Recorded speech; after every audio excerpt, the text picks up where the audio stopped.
ರಾಜ್ಯದಲ್ಲಿ ಅಘೋಷಿತ ತುರ್ತು ಪರಿಸ್ಥಿತಿ, ಇದಕ್ಕೆ ಆಕ್ರೋಶ ಸ್ಫೋಟ ಆಗ್ತಾ ಇದೆ. ಹಿಂದೂ ನಾಯಕರನ್ನ ಕಾಂಗ್ರೆಸ್ ಟಾರ್ಗೆಟ್ ಮಾಡ್ತಾ ಇದೆ.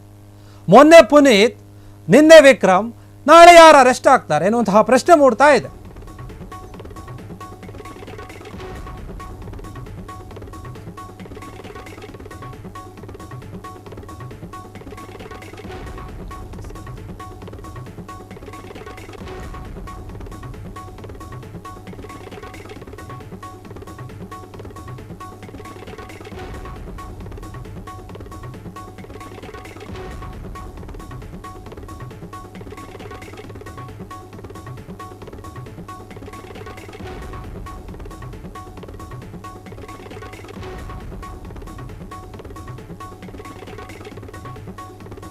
ರಾಜ್ಯದಲ್ಲಿ ಅಘೋಷಿತ ತುರ್ತು ಪರಿಸ್ಥಿತಿ, ಇದಕ್ಕೆ ಆಕ್ರೋಶ ಸ್ಫೋಟ ಆಗ್ತಾ ಇದೆ. ಈಗ ಇದಕ್ಕೆ ಸಂಬಂಧಪಟ್ಟಂತೆ ಹಿಂದೂ ನಾಯಕರನ್ನ ಕಾಂಗ್ರೆಸ್ ಸರ್ಕಾರ ಟಾರ್ಗೆಟ್ ಮಾಡ್ತಾ ಇದೆ.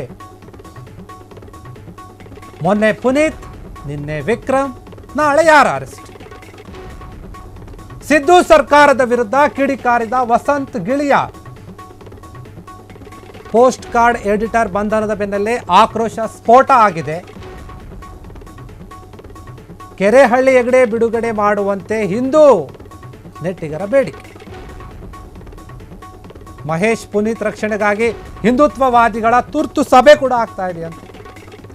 ರಾಜ್ಯದಲ್ಲಿ ಅಘೋಷಿತ ಒಂದು ತುರ್ತು ಪರಿಸ್ಥಿತಿ ಏನಿದೆ ಅದರ ವಿರುದ್ಧವಾಗಿ ಆಕ್ರೋಶ ಸ್ಫೋಟ ಆಗ್ತಾ ಇರುವಂಥದ್ದು. ಹಿಂದೂ ನಾಯಕರೇನಿದ್ದಾರೆ ಅವರನ್ನೆಲ್ಲ ಕೂಡ ಕಾಂಗ್ರೆಸ್ ಸರ್ಕಾರ ಈಗ ಟಾರ್ಗೆಟ್ ಮಾಡ್ತಾ ಇದೆ. ಪುನೀತ್ ಕೆರೆಹಳ್ಳಿ ಏನಿದ್ದಾರೆ, ಮೊನ್ನೆ ಪುನೀತ್ ಕೆರೆಹಳ್ಳಿ ಅವರನ್ನ ಮತ್ತು ನಿನ್ನೆ ವಿಕ್ರಮ್ ಅವರನ್ನು, ಹಾಗಾದರೆ ಮುಂದೆ ನಾಳೆ ಯಾರನ್ನ ಅರೆಸ್ಟ್ ಮಾಡುತ್ತೆ ಸರ್ಕಾರ? ಸಿದ್ದು ಸರ್ಕಾರ ಏನಿದೆ ಅದರ ವಿರುದ್ಧ ಈಗ ಕಿಡಿಕಾರಿದ್ದಾರೆ ವಸಂತ್ ಗಿಳಿಯಾರ್ ಅವರು. ಪೋಸ್ಟ್ ಕಾರ್ಡ್ ಎಡಿಟರ್ ಏನಿದ್ರು ಅವರ ಬಂಧನ ಆಗಿತ್ತು, ಅದರ ಬೆನ್ನಲ್ಲೇ ಈ ಒಂದು ಆಕ್ರೋಶ ಉಟ್ಕೊಂಡಿದೆ. ಯಾಕಂದರೆ ಪೋಸ್ಟ್ ಕಾರ್ಡ್ ಎಡಿಟರ್ ಏನಿದ್ದಾರೆ ಅವರು ಸಿದ್ದರಾಮಯ್ಯ ಅವರ ಬಗ್ಗೆ ಒಂದು ಪೋಸ್ಟನ್ನು ಹಾಕಿದ್ರು, ಅದಕ್ಕೆ ತೀವ್ರ ವಿರೋಧ ವ್ಯಕ್ತವಾಗಿತ್ತು. ಪೊಲೀಸರು ಅವರನ್ನು ಬಂಧಿಸಿದ್ರು. ಅದಕ್ಕಾಗಿ ಅವರನ್ನು ಬಂಧನ ಮಾಡಿದಂತಹ ಬೆನ್ನಲ್ಲೇ ಈ ಒಂದು ಆಕ್ರೋಶ ಸ್ಫೋಟ ಆಗಿದೆ. ಕೆರೆಹಳ್ಳಿ ಹೆಗಡೆ ಬಿಡುಗಡೆ ಮಾಡುವಂತೆ ಹಿಂದೂ ಮತ್ತು ನೆಟ್ಟಿಗರ ಬೇಡಿಕೆ ಹೆಚ್ಚಾಗಿದೆ. ಮಹೇಶ್ ಪುನೀತ್ ರಕ್ಷಣೆಗಾಗಿ ಹಿಂದುತ್ವವಾದಿಗಳ ಒಂದು ತುರ್ತು ಸಭೆ ಕೂಡ ಆಗುತ್ತೆ ಅಂತ ಹೇಳ್ತಾ ಇದ್ದಾರೆ. ಇದರ ಬಗ್ಗೆ ವಸಂತ್ ಗಿಳಿಯಾರ್ ಅವರು ತಮ್ಮ ಆಕ್ರೋಶವನ್ನು ವ್ಯಕ್ತಪಡಿಸಿರುವಂಥದ್ದು. ಇವರೇನೀಗ ಮಾಡ್ತಾ ಇದ್ದಾರಲ್ಲ, ಒಬ್ಬರಾದ ತಕ್ಷಣ ಒಬ್ಬರನ್ನ ಬಂಧಿಸ್ತಾ ಇದ್ದಾರಲ್ಲ, ಹಿಂದೂ ನಾಯಕರನ್ನೇ ಗುರಿಯಾಗಿಟ್ಕೊಂಡು ಮಾಡ್ತಾ ಇರುವಂತಹ ಕೆಲಸ ಇದು. ಕಾಂಗ್ರೆಸ್ ಸರ್ಕಾರ ಇದನ್ನ ಬೇಕು ಅಂತ ಮಾಡ್ತಾ ಇದೆ. ಇದು ಸರಿಯಲ್ಲ. ಪೋಸ್ಟ್ ಕಾರ್ಡ್ ಎಡಿಟರ್ನ ಬಂಧನ ಆಯ್ತಲ್ಲ, ಆ ವಿಚಾರದಲ್ಲಿ ಕೂಡ ಇವರು ಮಾಡಿದ್ದು ಸರಿಯಲ್ಲ. ಅವರು ಒಂದು ಪೋಸ್ಟ್ ಹಾಕಿದ್ರು, ಅದಕ್ಕೆ ಅವ್ರನ್ನ ಈ ರೀತಿಯಾಗಿ ಟಾರ್ಗೆಟ್ ಮಾಡೋದಾ?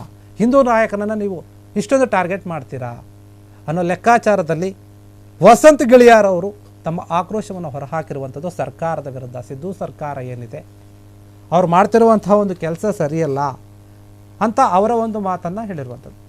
ಕ್ಷಣ ಕ್ಷಣದ ಸುದ್ದಿಗಳಿಗಾಗಿ ಫ್ರೀಡಂ ಟಿವಿ ಸಬ್ಸ್ಕ್ರೈಬ್ ಮಾಡಿ, ಲೈಕ್ ಮಾಡಿ ಹಾಗೂ ಫಾಲೋ ಮಾಡಿ. ಹೊಸ ಸುದ್ದಿಗಳ ನೋಟಿಫಿಕೇಶನ್ಗಾಗಿ ಬೆಲ್ ಐಕಾನ್ ಮೇಲೆ ಕ್ಲಿಕ್ ಮಾಡಿ.